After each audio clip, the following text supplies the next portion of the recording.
السلام عليكم ورحمة الله تعالى وبركاته. إخواني أخواتي، فيديو جديد ووصفة جديدة على قناتي وقناتكم الشيف دلال.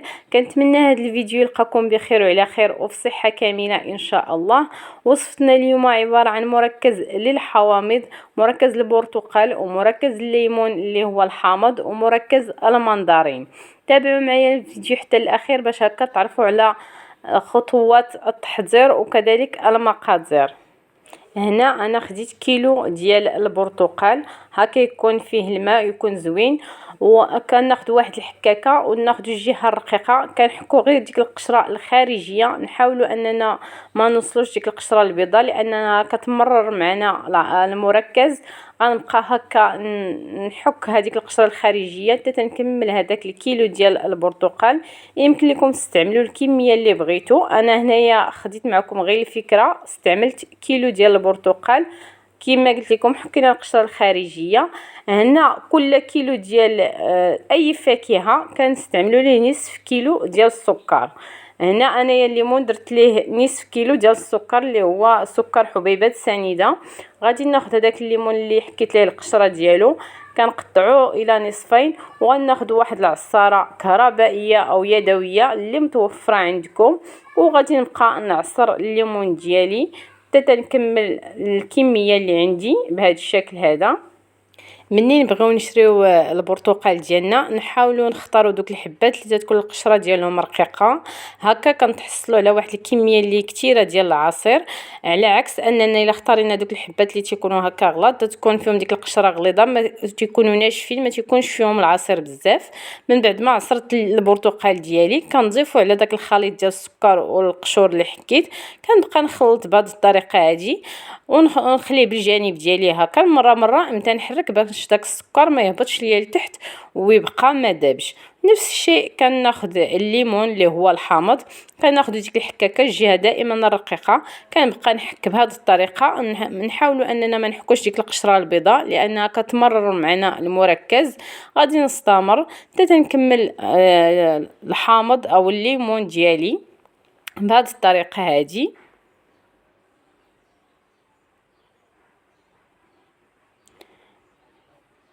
ونفس الشيء غادي نخلطو بالسكر السنيده. هنا انايا ما ضفتش 500 غرام، زدت واحد 100 ديال غرام، تقريبا 600 غرام، ولكم الاختيار، يمكن لكم تستعملوا 500 غرام لان هنا الحامض كيجيني انا مجهد، داكشي علاش زدت فيه شويه ديال السكر.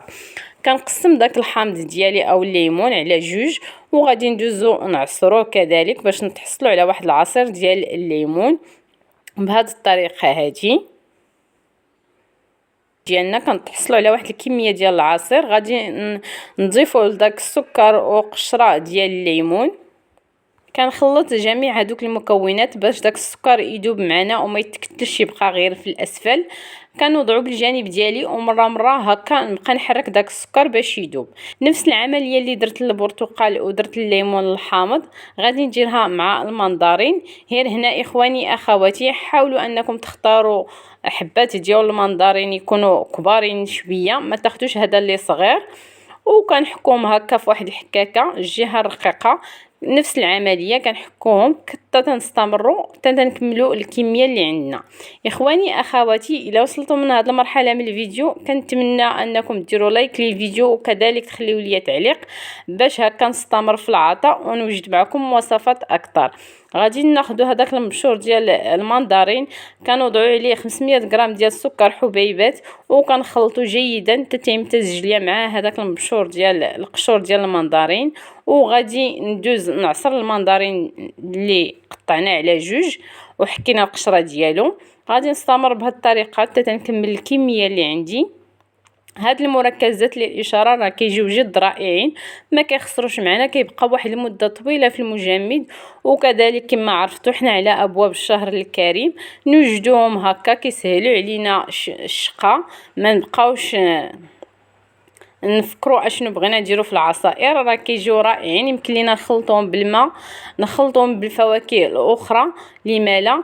من بعد ما عصرت هذاك المنظرين كنحصل على واحد الكميه ديال العصير، كنخلطها مع هذاك المبشور ديال المنظرين وكذلك السكر.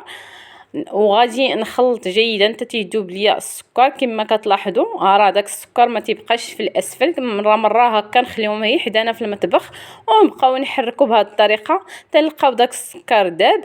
هنا غادي نغطيوهم بواحد الكيس بلاستيك غذائي وغادي نوضعوهم في الثلاجه يبقاو ليله كامله بهذه الطريقه هذه. اللي ما بغاش يخليهم ليله كامله يمكن لكم انكم تحضروهم مع الصباح هكا وتخليوهم 8 ديال السوايع تقريبا او حتى الليل هكا ملي تبغيو تنعسوا وكتجبدوهم من الثلاجه. كما لاحظتوا معايا انا هنا خليتهم ليله كامله. المركزات ديالي تيجيو بهذا الشكل، ولكن اخواني اخواتي باش ما خليتهم هكا واحد المده طويله تيجيونا واحد المركزات اللي هما رائعين. كما شفتوا معايا داك السكر راه داب ما تيبقاش نهائيا.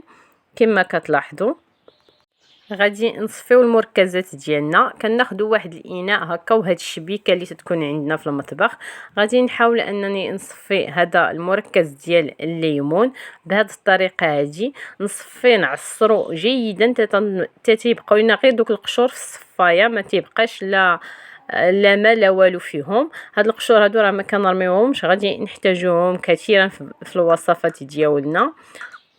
من بعد ما صفيت المركز ديالي غادي نتحصل على واحد الخليط اللي تيجي بهذا الشكل هذا. ناخذ واحد البواطه اللي كتدخل المجمد وكنوضع فيها المركز بهذه الطريقه هذه. نفس الشيء غادي ندير البرتقال، ناخذ الصفايه ديالنا ونصفيوه جيدا حتى تيتصفى تيبقاو معنا غير دوك القشور بهذه الطريقه هذه. من بعد ما عصرناه جيدا هاد القشور هادو كما قلت لكم ما كنرميوهمش لاننا كنحتاجوهم، وخصوصا كنستعملوهم في لي كيك في البسبوسات وكذلك لي شنيك كيعطيو واحد النكهات اللي هما رائعين.